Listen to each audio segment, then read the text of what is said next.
Mateus 18, de 15 a 35, aqueles que acharem, claro, puderem ficar de pé, os convido a estarem de pé e acompanharem atentamente a leitura da palavra do Senhor. Diz assim um texto bíblico: se teu irmão pecar contra ti, vai arguí-lo entre ti e ele só. Se ele te ouvir, ganhaste a teu irmão. Se porém não te ouvir, toma ainda contigo uma ou duas pessoas, para que pelo depoimento de 2 ou 3 testemunhas toda a palavra se estabeleça.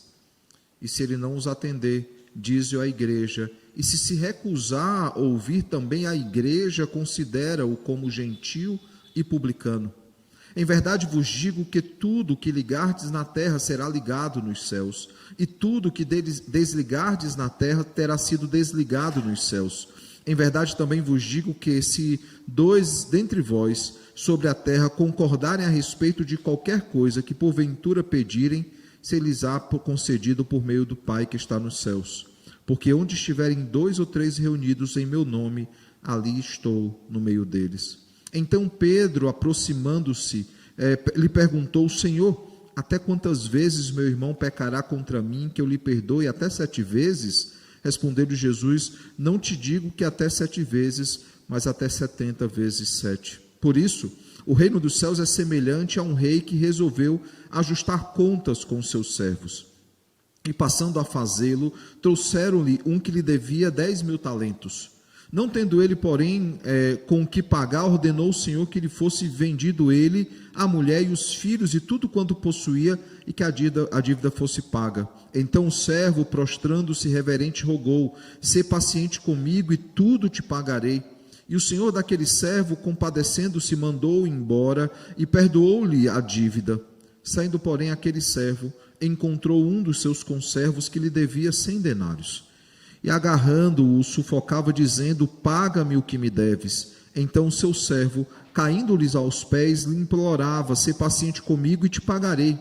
Ele, entretanto, não quis. Antes, indo-se, o lançou na prisão, até que saldasse a dívida. Vendo seus companheiros o que se havia passado, entristeceram-se muito e foram relatar ao seu senhor tudo o que acontecera. Então o seu senhor, chamando-o, lhe disse: servo malvado, perdoei-te aquela dívida toda, porque me suplicaste. Não devias tu igualmente compadecer-te do teu conservo, como também eu me compadeci de ti? E, indignando-se, o Senhor o entregou aos verdugos, até que lhe pagasse toda a dívida. Assim também meu Pai Celeste vos fará, se do íntimo não perdoardes cada um a seu irmão. Oremos ao Senhor. Santíssimo Deus, maravilhoso Pai, te damos graças, Deus, pelo texto que acabamos de ler, te pedindo que o Senhor o aplique em nossos corações, que o doce Santo Espírito ilumine a nossa mente para que possamos entender a Tua palavra e que Cristo, o profeta da igreja, fale conosco essa noite, admoestando-nos, exortando-nos e consolando-nos, Pai. Que saímos daqui diferentes de quando chegamos e que possamos, Pai, de fato, Senhor, não apenas aprender mais sobre a Tua palavra, mas capacitados pelo Senhor, consigamos colocar essa palavra em prática, Pai. É no nome de Jesus que nós te oramos e também te agradecemos. Amém. Poder sentar, irmãos. Como dito, no domingo passado, no sermão passado, nós meditamos no tema um chamado à santidade. Nós olhamos para o começo desse capítulo, o verso de número 1 ao versículo de número 14. Vimos que a santidade, essa marca tão importante no povo de Deus, ela é manifesta por meio da humildade, por meio do bom testemunho e do cuidado mútuo e fraterno. E aí nós aprendemos 3 aplicações importantes para a nossa vida cristã. A primeira aplicação que nós aprendemos, a primeira lição, é que nós precisamos ter humildade, entendendo que a nossa preocupação deve ser com o reino e não com nenhum status, Nós devemos nos preocupar apenas com o reino dos céus. A preocupação de alguns hoje em dia tem sido com status. A preocupação de alguns hoje em dia tem sido com seu nome, a sua própria reputação, quando na verdade a nossa preocupação precisa ser com o reino de Deus. A segunda coisa que nós aprendemos é que é necessário, nós precisamos dar bom testemunho, edificando-nos uns aos outros, não servindo como pedra de tropeço para ninguém ou como motivo de escândalo. Inclusive o texto bíblico diz que os escândalos eles vêm, mas ai daquele que for o motivo de escândalo. A terceira coisa que nós aprendemos também que é necessário, nós precisamos cuidar uns dos outros, a começar de nós mesmos e nos preocupando também com os nossos irmãos. Esse é o sentido de amor fraterno e cuidado mútuo, né? Nós cuidamos de nós mesmos, mas também cuidamos dos nossos irmãos em Cristo. A pergunta que ficou para a nossa reflexão foi: nós somos santos assim? É assim que nós temos procedido? Bem, irmãos, hoje nós trataremos sobre a importância do perdão e da resolução de conflitos. E voltando aqui então ao texto, após Cristo advertir sobre algumas coisas importantes, por exemplo, sobre não levar o irmão ao tropeço, ao escândalo, ou até mesmo a importância de procurar a ovelha perdida, aquela ovelha que se perde, e o pastor então deixa as 99, vai procurar a 100ª, e também sobre a importância de agirmos pelo bem uns dos outros. Agora ele nos ensina sobre a importância e a responsabilidade que cada crente tem de resolver os seus conflitos. Ele inclusive nos diz como nós devemos resolver esse conflito. E antes de avançarmos um pouco mais na explicação do texto, permita-me olhar para a expressão que abre esse texto, porque o texto que nós temos diante de nós diz o seguinte: se teu irmão pecar, e aí abre-se aí parênteses, né? Nós temos colchetes aí, explicando justamente o contra ti. É interessante perceber isso, irmãos, porque parece que é uma expressão que está ali solta. Talvez para quem não entenda o que quer dizer esse símbolo, porque é que essa palavra está entre colchetes, né? É porque algumas versões não trazem essa expressão.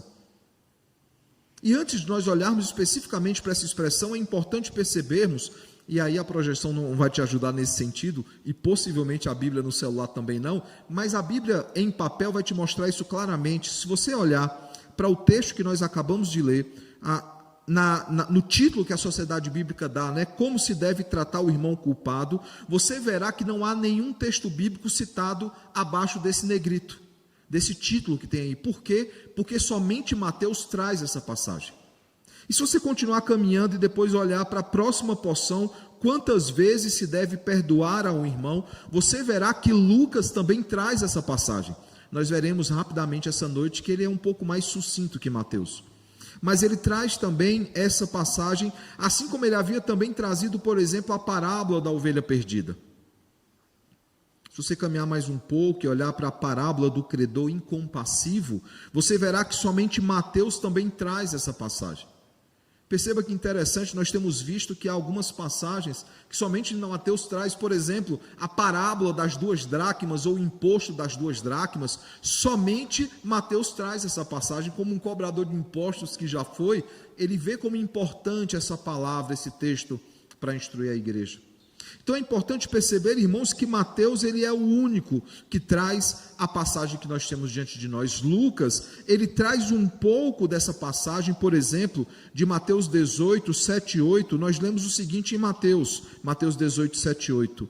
Ai do mundo por causa dos escândalos, porque é inevitável que venham escândalos, mas ai do homem pelo qual vem o escândalo, porquanto se a tua mão ou o teu pé te fizer tropeçar, corta-o e lança-o fora de ti. Melhor é entrares na vida manco ou aleijado do que tendo 2 mãos ou 2 pés seres lançado no fogo eterno. E depois ele vai falar também dos olhos. Quando Lucas ele traz então essa passagem, ele diz o seguinte em Lucas 17, 1 e 2, é inevitável que venham escândalos, mas ai do homem pelo qual eles vêm. Melhor fora que lhe pendurasse ao pescoço uma pedra de moinho e fosse atirado no mar, do que fazer tropeçar um destes pequeninos. Referindo-se justamente ao começo dessa passagem, o verso de número 6 que diz: qualquer, porém, que fizer tropeçar a um destes pequeninos que crê em mim, melhor lhe fora que lhe fosse pendurado ao pescoço uma grande pedra de moinho e fosse afogado na profundeza do mar. Perceba que Mateus ele é muito mais descritivo. Mateus ele aprofunda mais a questão, registrando aí as palavras de Jesus. Um dos motivos é que Mateus ele é testemunho ocular do que está acontecendo, enquanto Lucas ele ouve apenas o relato daquilo que aconteceu, quando como historiador ele começa a levantar os argumentos, levantar a história que chegou ao excelentíssimo Teófilo. Ele passa então a investigar para saber se tudo aquilo que o excelentíssimo Teófilo cria era de fato verdade. O fato é que Mateus ele é o único que registra na integridade totalmente o texto que nós temos diante de nós. Como testemunho ocular, como aquele que está ouvindo Jesus dizer aquelas palavras, ele registra essas palavras. E aí nós voltamos então mais uma vez à expressão, contra ti. Alguns discutem sobre isso porque está entre colchetes, e não é o único texto que está entre colchetes. Por exemplo, se você voltar um pouquinho ao capítulo 18 ainda, o verso 11, você verá que entre colchetes está a expressão, porque o Filho do Homem veio salvar o que estava perdido. O mesmo Mateus, quando registra, por exemplo, o Pai Nosso, ele abre colchetes para apresentar então a doxologia, porque dele é o reino, o poder e a glória para todos sempre, amém. O fato, irmãos, é que esse colchete só identifica para o leitor o seguinte, que a maioria das versões ou dos textos antigos não trazem essa porção do texto. Por exemplo, no caso especificamente aqui, os manuscritos sináticos ou do Sinai, os manuscritos do Vaticano não trazem essa expressão contra ti. Elas omitem essa expressão, e alguns então levantam a discussão dizendo, de fato está nos textos originais mais antigos ou não. Bem, nas versões mais modernas sim, nas mais antigas não aparecem, dando a ideia aí que foi acrescentado posteriormente. O fato, irmãos, é que não faz muita diferença para o texto que nós acabamos de ler, se o irmão pecou contra nós ou contra alguém, e nós devemos procurar esse irmão. Mas perceba que o texto ele deixa bem claro isso, nós precisamos confrontar a esses irmãos. Claro que diante da natureza velada que o pecado normalmente traz, a expressão contra ti, ela é mais propícia, ela é mais harmoniosa com o texto. De alguém que, ao sofrer ofensa de alguém, procura essa pessoa então. Isso fica muito claro, por exemplo, quando Pedro pergunta o seguinte para o Senhor no verso 21. Então Pedro, aproximando-lhe, perguntou ao Senhor, até quantas vezes meu irmão pecará contra mim, que eu lhe perdoe? Até 7 vezes? Perceba que é mais harmoniosa essa expressão contra mim, quando nós olhamos para a pergunta de Pedro e percebemos que Pedro pergunta no mesmo contexto, não contra alguém ou contra outra pessoa, mas contra mim, Senhor, quantas vezes eu preciso perdoar? Independentemente, irmão, se você for seguir o que exatamente tem aqui, mesmo entre colchetes, ou se decidir ler o texto apenas, se teu irmão pecar, vai arguí-lo entre ti e ele só. De qualquer forma, independentemente da expressão contra mim, o fato é que há um rito muito claro no texto. E o rito é o seguinte: se alguém pecou, você precisa arguir esse irmão, você precisa confrontar esse irmão. Mas você não pode confrontar esse irmão como Jonas pregando o evangelho em Nínive. Jonas pregando o evangelho em Nínive, ele prega com pressa, ele não quer que os ninivitas eles se convertam. E ele inclusive diz isso para o Senhor: ah, Senhor, por isso que eu não queria vir, porque eu sei que o Senhor é bondoso, compassivo, e que o Senhor ia perdoar o pecado desses homens. Não, nós devemos fazer de forma sincera, porque o texto nos diz que nós devemos confrontar esse irmão esperando o arrependimento dele. O texto ainda vai dizer o seguinte: se ele se arrepender, você ganhou o irmão. Mas se ele não se arrepender, você tem que seguir o próximo passo, que é o quê? Vai lá com 2 testemunhas. E se ele não se arrepender, vai lá e leva ao conhecimento da igreja. O nosso código de disciplina chama esse momento de suasório. É quando as partes tentam, então, uma confrontação de pecados. Não é passar a mão na cabeça. O suasório não defende isso. O suasório não defende que é uma espécie de acordo, né? Eu fiz uma falta contra o André, eu vou lá, peço perdão para ele, ele não quer me perdoar, então o suasório não foi bem sucedido, não. O suasório prevê ganhar o irmão. O suasório prevê que uma vez que sejam confrontados os pecados, primeiramente em secreto, depois com testemunhas, e até mesmo levando ao conhecimento da igreja, o propósito é ganhar o irmão. E o texto diz isso, que nós devemos arguir o irmão, confrontar o irmão, esperando o arrependimento dele, e sempre seguindo o próximo passo,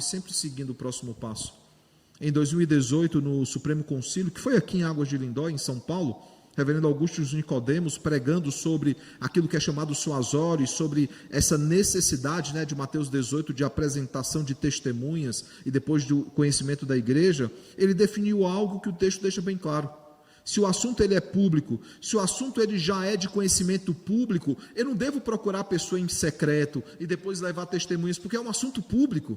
Eu devo já levar o conhecimento da igreja, mas sempre, irmãos, sempre buscando o arrependimento do faltoso e a sua confissão verdadeira. O texto nos diz: se o irmão não se arrepender, então, se ele não abandonar o pecado depois de todo esse processo de confrontação, o texto diz então que ele deve ser tratado como gentio e publicano. Em outras palavras, ele deve ser tratado como ímpio. Ele deve ser excluído da igreja, ou o termo talvez mais conhecido, excomungado. E é interessante porque os versículos 18 a 20 tratam sobre essa exclusão, como ela deveria acontecer. O texto dirá o seguinte: em verdade vos digo que tudo que ligardes na terra será ligado nos céus, e tudo que desligardes na terra terá sido desligado nos céus. Referindo-se aí a pessoa ser ligada ou desligada da igreja. É interessante porque o significado que dão para esse texto é outro, né? Parece que a ideia de ligar e desligar é qualquer coisa. O contexto aqui é muito claro. O contexto trata aqui sobre o chamado princípio das chaves, né? A igreja foi entregue à autoridade de Cristo para ligar e desligar. É a igreja que admite alguém como membro. É a igreja que desliga alguém como membro. E ele continua dizendo: em verdade vos digo que se dois dentre vós sobre a terra concordarem a respeito de qualquer coisa que porventura pedirem, ser-lhes-á concedida por meu Pai que está nos céus. Ou seja, aqui claramente nós vemos a figura do conselho. E é interessante porque alguns já até me perguntaram: por que o quórum mínimo de um conselho são 2 presbíteros? 2 testemunhas. 2 ou 3 testemunhas se levarmos em conta o pastor da igreja. O conselho, ele tem então esse papel de, recebendo uma história ou qualquer outro concílio, né, que jurisdiciona alguém, receber essa história e tomar então decisão sobre se deve desligar, ligar ou desligar. E ele vai dizer mais: porque onde estiverem 2 ou 3 reunidos em meu nome, ali estou no meio deles. Não, irmãos, não é uma passagem sobre quantas pessoas devem existir no culto. Eu já vi muita gente dizer isso: ah, pastor, tem que ter pelo menos 2 ou 3 pessoas, porque se tiver 2 ou 3 pessoas em meu nome, eu estarei lá no meio. Quer dizer que uma pessoa sozinha não adora a Deus? Uma pessoa sozinha não cultua ao Senhor? É claro que cultua. Uma pessoa sozinha ela ora, uma pessoa sozinha ela lê a palavra. Claro, eu não posso agora usar essa explicação para dizer: pronto, eu vou ser igreja na minha casa. Não, o ajuntamento solene se faz na reunião do corpo de Cristo. Mas o fato é que nós temos também cultos que são individuais, cultos que são particulares, da mesma forma que aos domingos, no dia do Senhor, nós nos reunimos em ajuntamento solene. Não é, irmãos, uma passagem sobre quórum para uma reunião da igreja ou de oração. É claro que uma pessoa pode orar sozinha. E aí o texto continua, né, em ato contínuo, ele continua se desenrolando. Pedro faz então uma pergunta bem importante, ele tem uma dúvida sobre perdão. E a pergunta que ele faz no verso 21 é: Senhor, até quantas vezes meu irmão pecará contra mim, que eu lhe perdoe? Até 7 vezes? E Jesus então responde no verso 22, não te digo que até 7 vezes, mas até 70 vezes 7. Muita coisa, né, irmãos? 490 vezes.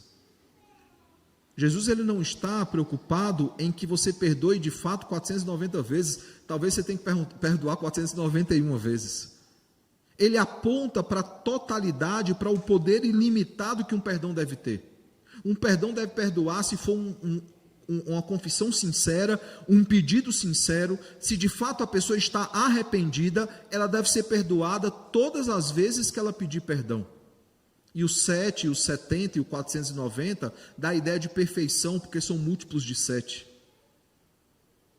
E aí Jesus então ele deseja explicar, ele deseja ilustrar aquilo que ele está ensinando por meio da parábola do credor compassivo. E do credor incompassível, porque o foco é o servo que é infiel ao Senhor.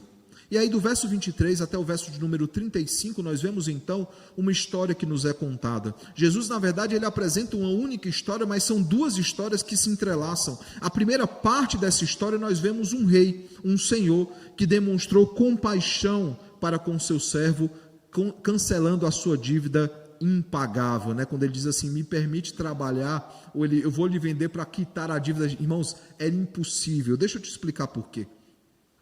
Algumas moedas que nós estamos nos familiarizando com Mateus. Mateus gosta de moedas como um bom cobrador de impostos. Ele já havia nos apresentado a dracma. Uma dracma equivalia a um dia de trabalho. E é interessante perceber que 2 dracmas equivaliam a meio ciclo. 2 dracmas, 2 dias de trabalho, equivaliam a meio ciclo, que era o imposto do templo que era pago. 4 dracmas equivalia a um ciclo. E um ciclo era o mesmo que um stater, que era justamente a moeda que é tirada da boca do peixe lá, que equivalia a 4 dias de trabalho. Agora ele nos apresenta uma outra moeda interessante, porque ele vai falar de 2 moedas aqui, sobre talentos e sobre denários. Deixa eu falar primeiramente do denário, que é a moeda da segunda parte da história. Um denário é equivalente a uma dracma, sendo que um denário era mais usado no contexto romano, enquanto uma dracma era usado no contexto judaico, mas ambas as moedas apontavam para um dia de trabalho. Por exemplo, na segunda história, quando ele fala que a dívida do conservo para conservo incompreensivo, ou servo incompassivo, era de 100 denários, ele está dizendo o seguinte, a dívida era equivalente a 100 dias de trabalho. E não é uma dívida pequena, irmãos. 100 dias de trabalho é muito tempo de trabalho. É quase 1/3 de um ano. Pois bem, um talento equivalia a 6.000 denários. Um talento, um mísero talento, equivalia a 6.000 dias de trabalho. Quando ele diz então que a dívida que ele tinha para com o rei era de 10.000 talentos, ele está dizendo o seguinte, eram 60 milhões de denários, ou seja, 60 milhões de dias de trabalho. É uma dívida pequena? É claro que não é. Isso dá muitos anos. Isso dá 167 ou 68 anos de trabalho. É muito tempo de trabalho. Acho que ninguém consegue trabalhar tanto assim. E aí percebe então que ele tinha uma dívida que não poderia ser paga. A dívida era de 60 milhões de dias. É óbvio que se fosse vendido ele, a mãe, a filha, o filho, o cachorro, a casa, tudo, eles não pagariam uma dívida como essa. Mas no momento que ele apela diante daquele rei, que claro, simboliza Deus nas nossas vidas, né? O Senhor aqui é simbolizando a dívida que nos foi perdoada, que era uma dívida impagável também. Nós veremos então que o Senhor, ao ouvir então o clamor do seu servo, quase que dizendo, ser propício a mim que sou pecador, ele vai lá e perdoa a dívida daquele homem. A história conta então que aquele servo saiu, encontrou com outro servo, ou seja, um conservo, e ao encontrar então, do verso 28 ao verso de número 30, ele vê que aquele cara deve para ele 100 denários. Se ele tivesse que levantar um valor para pagar a dívida do Senhor, e tivesse que sair catando o que estavam devendo para ele, ainda assim não era justificado. Mas o fato é que ele não tem mais nenhuma dívida para pagar. A dívida de 100 denários, ela é muito pequena. Ela equivale aí, irmãos, 100 denários a 100 dias de trabalho. É muito pequena diante da dívida que aquele homem tinha, que lhe foi perdoado. Mas o texto diz que ele cobra então a dívida. E aí, quando os outros servos veem o que aconteceu, eles correm então ao seu senhor, verso 31 ao verso 35, e contam aquilo que aconteceu, e aquele senhor então chama aquele servo incompassivo, aquele credor incompassivo, e diz o seguinte: agora você vai ser lançado aos verdugos, e você só sai de lá quando pagar a dívida completa. O texto de hoje, irmãos, querendo ou não, é uma ilustração daquilo que Jesus já havia ensinado no Pai Nosso, quando ele diz que nós devemos orar ao Senhor dizendo o seguinte: Pai, perdoa as nossas dívidas, assim como nós perdoamos aos nossos devedores. O fato é que o credor incompassivo, o servo, ele não perdoou o seu conservo numa dívida muito menor. Por isso ele diz para Pedro, nós devemos perdoar 70 vezes 7, porque se você colocar no papel, Pedro, a dívida que você tinha para com Deus e que ele perdoou de bom grado, dívida essa impagável, ela é muito maior do que qualquer dívida que qualquer pessoa possa ter com você. E aí perceba, irmãos, que Pedro, ao ouvir isso do Senhor, ele ouve o seguinte: Pedro, todas as dívidas que você teve até hoje o Senhor perdoou, ou perdoaria na cruz do Calvário, e as dívidas que você terá daqui para frente também. Isso é um fato, irmãos, o Senhor perdoou toda a nossa dívida. Isso envolve pecados que nós já cometemos, pecado que nós temos cometido, infelizmente pecado que ainda iremos cometer.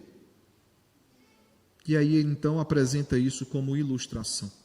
Eu queria perguntar para todos, será que nós entendemos as lições que nós temos aqui no texto? Porque eu gostaria de elencá-las, porque não é um texto, irmãos, não é um texto sobre disciplina apenas, mas também não é um texto de perdoar por perdoar, porque esse não é o propósito de Jesus, tanto que ele estipula como é que a pessoa deveria ser confrontada, como é que ela deveria ser disciplinada. É um texto que ensina um processo que deve acontecer na vida de um pecador e de como ele, por meio desse processo, é confrontado por Deus e purificado por Deus. Por isso eu gostaria de mostrar, à luz do texto de hoje, algumas lições que esse texto nos traz. A primeira coisa que Jesus deseja ensinar por meio desse texto é a necessidade de confrontar pecadores.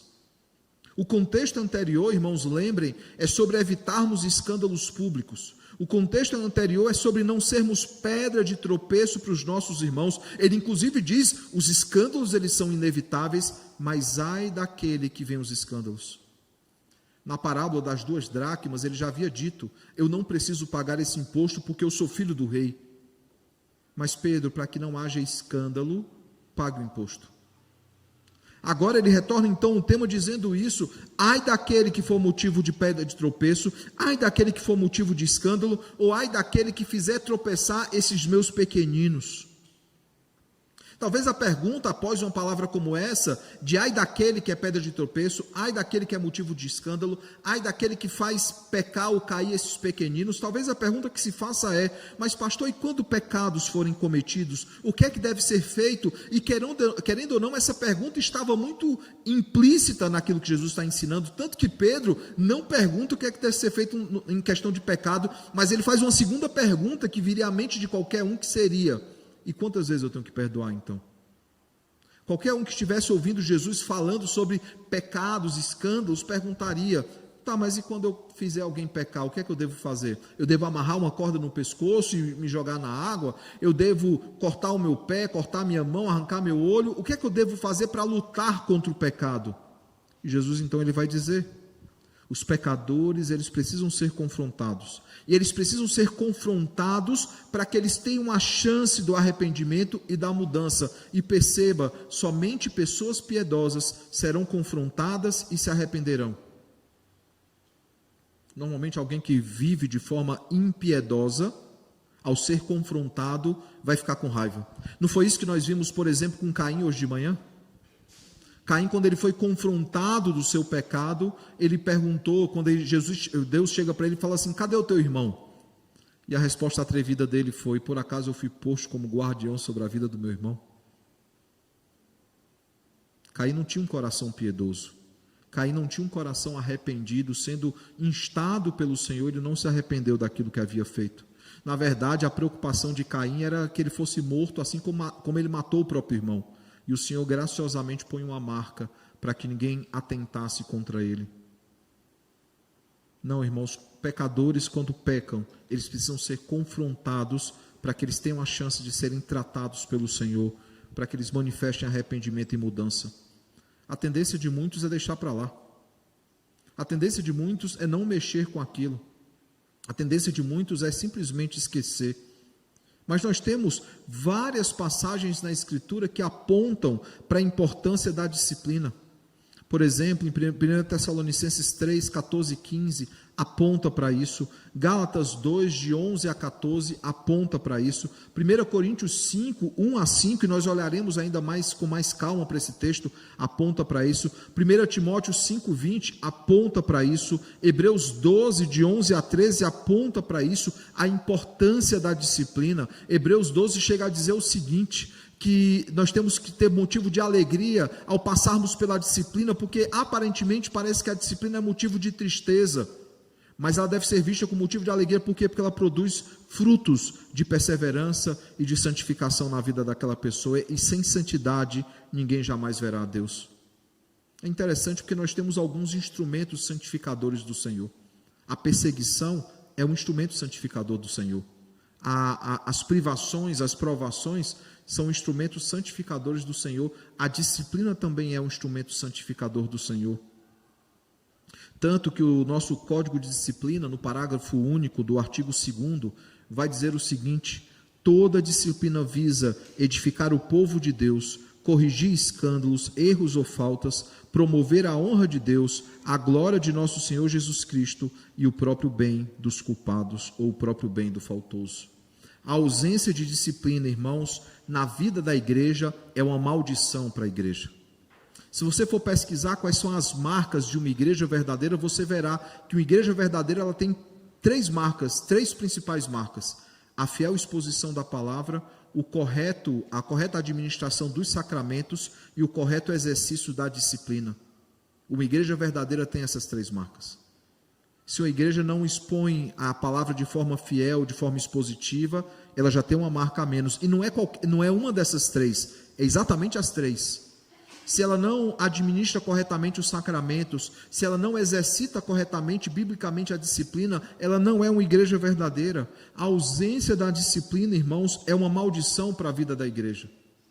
Aquela igreja não será corrigida, aquela igreja não crescerá, aquela igreja não será santificada, porque a disciplina, ela nos santifica para estarmos diante do Senhor.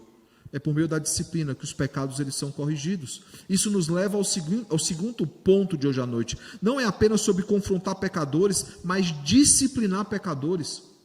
Mateus 18, de 15 a 17, nós vemos que várias tentativas, inclusive, precisam ser feitas para que o faltoso ele se arrependa. E a pergunta que faz é: e se ele não se arrepender? Ele precisa ser disciplinado para o bem dele. Ele precisa ser disciplinado para que ele entenda o seu pecado, ou para que ele seja simplesmente excluído do meio da igreja, porque alguém que é impiedoso, alguém que é gentil e publicano, ele será uma erva daninha, ele será um fruto apodrecido, que apodrecerá a igreja e trará não apenas escândalo para a igreja, mas trará doença para a igreja. Por causa do desejo obstinado, irmãos, e da contumácia prática de pecados, o pecador ele precisa ser disciplinado, mesmo que a disciplina seja a exclusão, que é a disciplina máxima na vida da igreja. E alguém pode chegar e dizer assim: mas pastor, é efetiva a exclusão? Permita-me citar um caso em tela, um caso muito prático usado pelo próprio Paulo.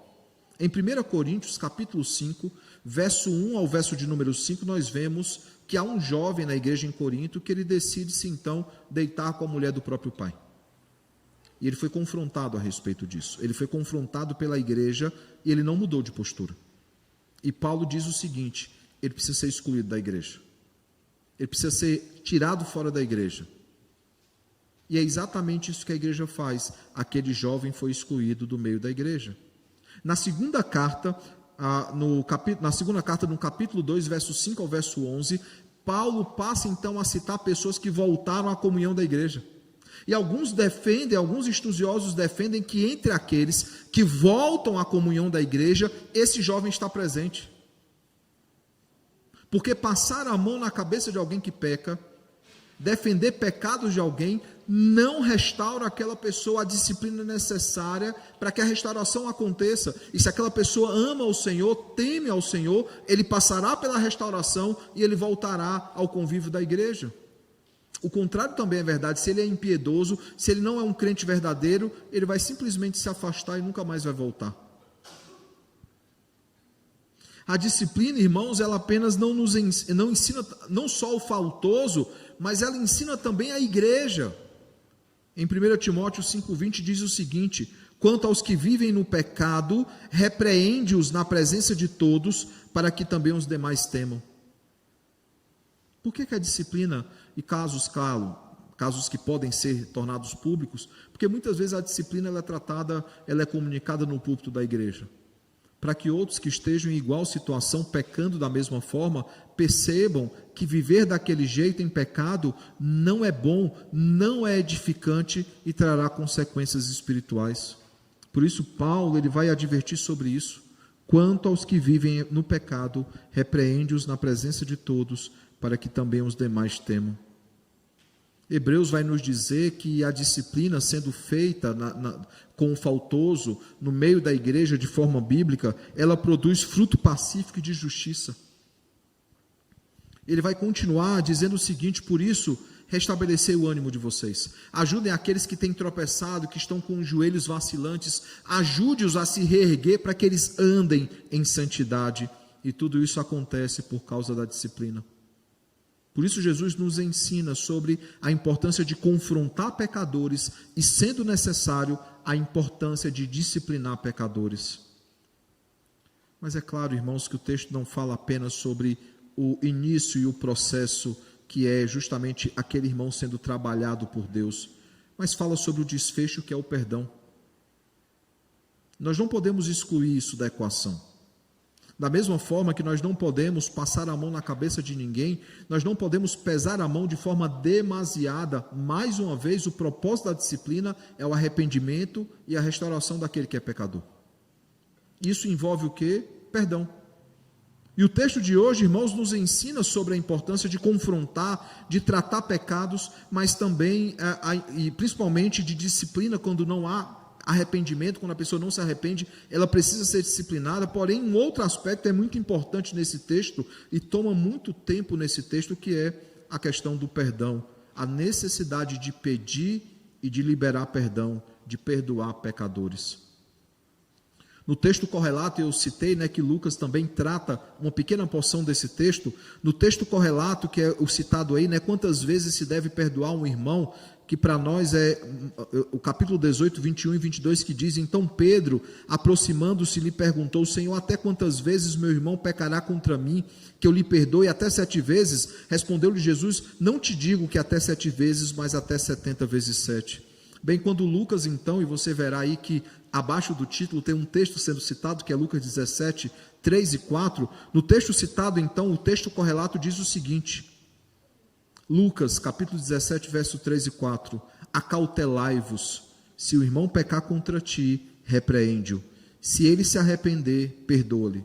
Se por 7 vezes no dia pecar contra ti, e 7 vezes vier ter contigo dizendo, estou arrependido, perdoa-lhe. Veja que aqui Lucas ele sintetiza o sermão enorme que Jesus tem. Ele faz um resumo dizendo o seguinte: tenham cautela, se o irmão pecar contra ti, vai lá e repreende aquele irmão. Veja, se ele pecou contra ti, não deixa, não, foi, ele é assim mesmo, não, repreende-o.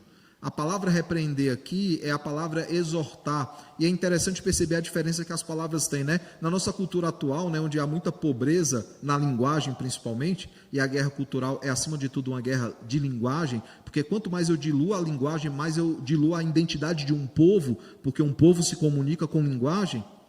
Por exemplo, para nós parece que repreender, exortar, admoestar é a mesma coisa, e não é. O sentido de admoestar é o sentido de estar ao lado ou aconselhar ao lado de alguém. Veja que é um sentido mais doce, mais gentil. O sentido de repreender, de exortar, é um sentido de chamar a atenção. De forma bem prática, só para que os irmãos entendam a diferença.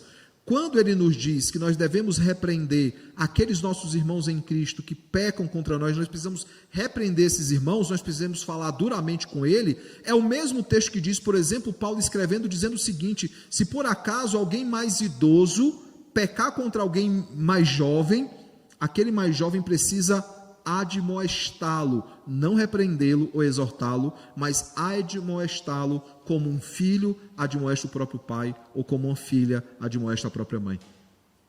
Porque o admoestar envolve o respeito, não é falar de igual para igual, mas há claramente uma distinção aqui. Paulo ele tem essa preocupação. Mas o texto aqui registrado em Lucas diz o que? Repreende-o. Se ele se arrepender, perdoa-lhe. Enquanto em Mateus diz o seguinte: tenta ganhar o irmão. Se até o fim você não conseguir ganhar o irmão, exclui da igreja, trata como gentil e publicano. E a ênfase disso está: aquilo que será ligado na terra, aquilo que for ligado na terra será ligado nos céus, e que for desligado na terra, ou seja, aquele que for excluído da igreja, será também desligado nos céus. Aqui Jesus diz o seguinte: se ele se arrepender, perdoa-lhe. Se por 7 vezes no dia pecar contra ti, e 7 vezes vier ter contigo dizendo, estou arrependido, perdoa-lhe. Essa é uma palavra difícil, né, irmãos? Porque normalmente diz que perdoar uma vez é gracioso, né? A pessoa continuar errando e você perdoar é burrice. Isso é o que o mundo diz hoje em dia. Que ele não deve perdoar demais. Se a pessoa ela traiu a nossa confiança uma vez, a gente perdoa. Uma segunda vez, ok. Terceira vez, eu não quero conversa. O texto diz que se todas as vezes a pessoa se arrepender, arrependimento sincero, irmãos, a palavra aqui no original é para um arrependimento provado, né? Aquele arrependimento que fica claro, que por meio da vida, da prática, ficou claro que ele se arrependeu. Deve ser então perdoado. O texto de hoje, irmão, nos lembra que a nossa dívida ela era impagável. A dívida que nós tínhamos para com Deus, ela não poderia ser paga, mas ainda assim Deus nos perdoou. A Colossenses nos diz que o escrito de dívida que estava sobre nós foi arrancado de sobre nós e foi encravado no madeiro. Logo, nós devemos também perdoar aqueles que pecam contra nós. Nós devemos perdoar uns aos outros. Por isso a oração do Pai Nosso diz, e perdoa-nos as nossas dívidas, assim como nós perdoamos aos nossos devedores. E o texto deixa isso claro, irmãos, nós precisamos pedir perdão e nós precisamos liberar perdão. E aqui eu não estou dizendo que perdoar é simplesmente passar a mão na cabeça. Por quê? Porque esse é o final do processo. O começo do processo envolve confrontar pecados. E se não há arrependimento, disciplina. Mas se houver arrependimento, qual é o passo a seguir? Perdão. Eu não estou dizendo que é fácil. Eu não estou dizendo que é simples. Eu lembro de alguém que trabalhava comigo, que chegou para mim e falou assim, pastor, eu preciso conversar. Eu trabalhei muito tempo na iniciativa pública, né, na Caixa Econômica, depois, e no TRE, depois na iniciativa privada. E alguém que trabalhava comigo chegou, pastor, é tão difícil perdoar. Eu disse, por quê, meu irmão? Nossa, a pessoa lá fez muitas coisas contra mim. Se eu contasse para o senhor, eu falei assim, então, mas quantas coisas nós não fizemos contra o Senhor? E Ele ainda assim nos perdoou. Mas aqui, irmãos, eu não estou dizendo que é passar a mão na cabeça, isso não é perdoar, isso é ser conivente com pecados. O perdão envolve confrontação. O perdão envolve, se aquela pessoa não se arrepender, levar ao conhecimento de outra e também, depois ao conhecimento da igreja. O processo disciplinar precisa acontecer, porque a disciplina ela é santificadora, a disciplina ela é libertadora. Se aquela pessoa não for disciplinada, ela não vai se arrepender.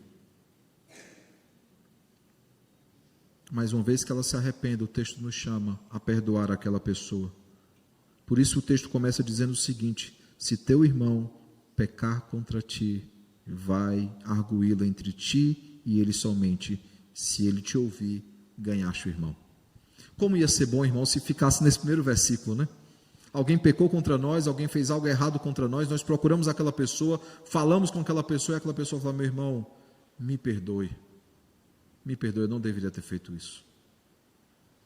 E você consegue então ganhar aquele irmão. Mas infelizmente sabemos que na resolução de conflitos não fica nisso.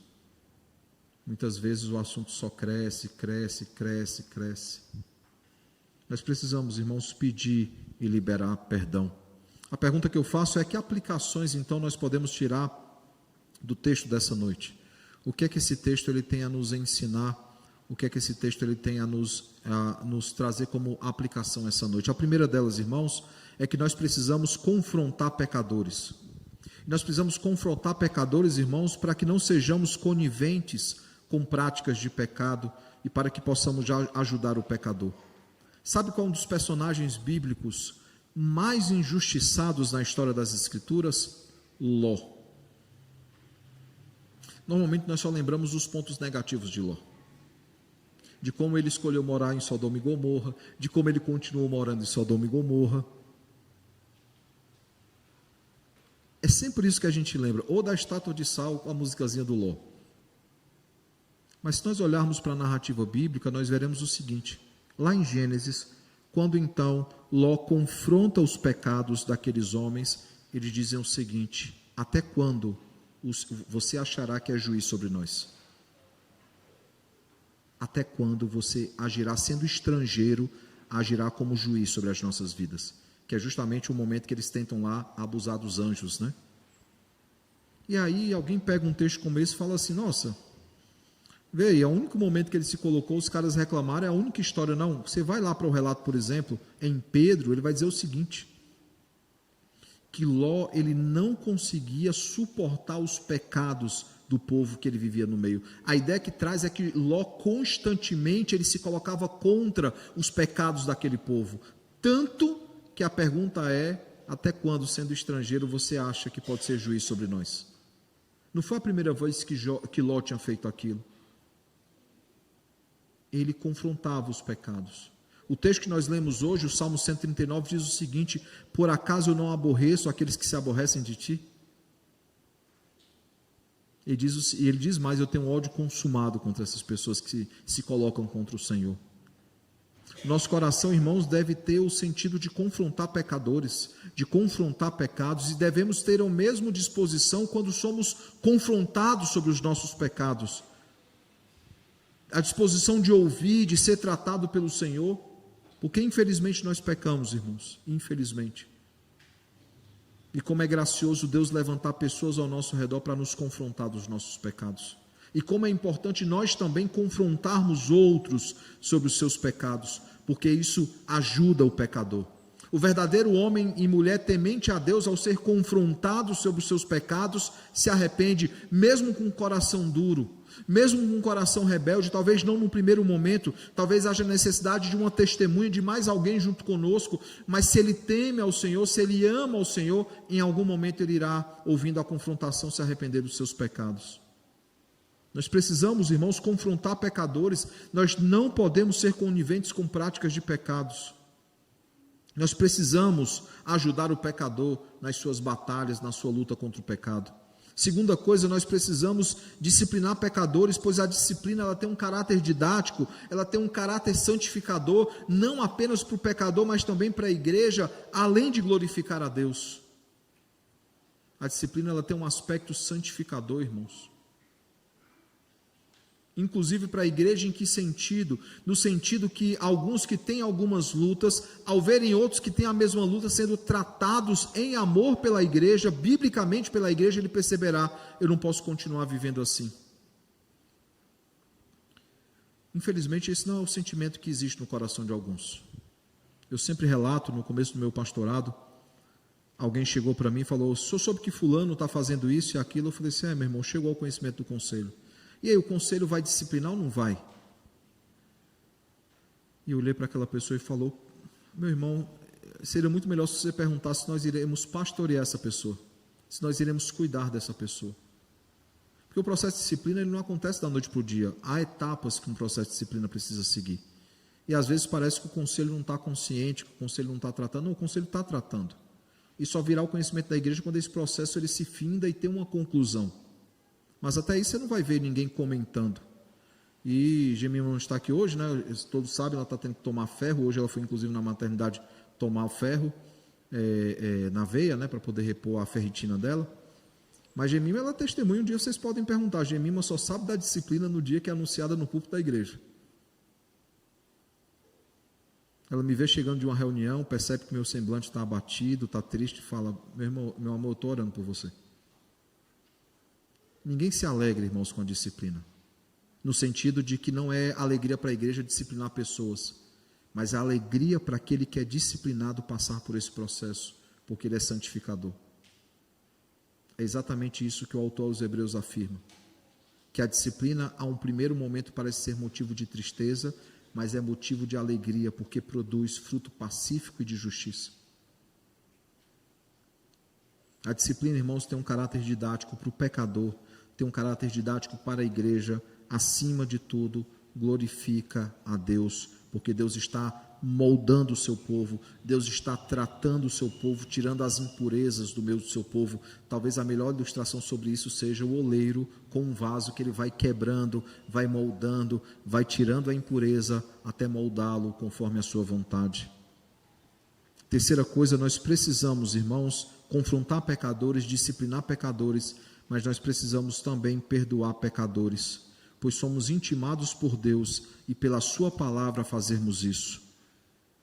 Por quê? Porque nós fomos perdoados por Deus. E uma vez que Ele nos perdoou, Ele nos constrange, Ele nos intima, Ele nos obriga também, por assim dizer, nos obriga a, havendo confissão e arrependimento, perdoar uns aos outros. Ninguém tem um direito, uma vez que aquele irmão, aquela irmã está arrependido, ninguém tem um direito de não perdoar, é obrigação nossa perdoar. É obrigação nossa liberar perdão, é obrigação nossa pedir perdão quando pecamos. Lembrem, irmãos, a Bíblia é cheia de imperativos, não há um texto sugestivo onde Deus sugere, se você se sentir bem, se aquela pessoa não te ofendeu tanto, pode perdoar, não, Ele nos obriga a perdoar, e para isso nós temos a história, a parábola do credor incompassivo, quando Deus perdoa uma dívida que era impagável, perdoou a todos nós uma dívida que era impagável, e Ele então nos conclama, Ele nos chama e nos obriga a perdoar uns aos outros, aqueles que são irmãos nossos em Cristo, claro, passando por esse devido processo de confrontação e de abandono do pecado. Eu pergunto então, irmãos, será que nós temos pedido e liberado perdão? Será que nós temos resolvido os nossos conflitos? Ou temos empurrado para frente cada vez mais, deixando aí o sol se pôr sobre a nossa ira? Que o bom e eterno Deus, irmãos, nos ajude a confrontarmos pecadores. Que Ele nos ajude, irmãos, a disciplinar aqueles que precisam. E que Ele nos perdoe, irmãos, sempre que necessário, mas também nos ajude a perdoar aquele que nos tem ofendido. Não é fácil, irmãos, não é fácil. Mas é um mandamento bíblico, é uma ordenança do Senhor e nós precisamos obedecer ao nosso Deus. Que Ele nos ajude, irmãos, a perdoar e a liberar perdão, mas que Ele também nos ajude a não passar a mão na cabeça de ninguém, a não passar a mão no pecado de ninguém. Já dizia o escritor que o melhor amigo do pecado é o silêncio. Quando as pessoas se silenciam, os pecados se propagam. Mas quando pecados são nomeados, quando pecados são confrontados e abandonados, a igreja é santificada e ela continua crescendo cada vez mais para a glória do nosso Deus.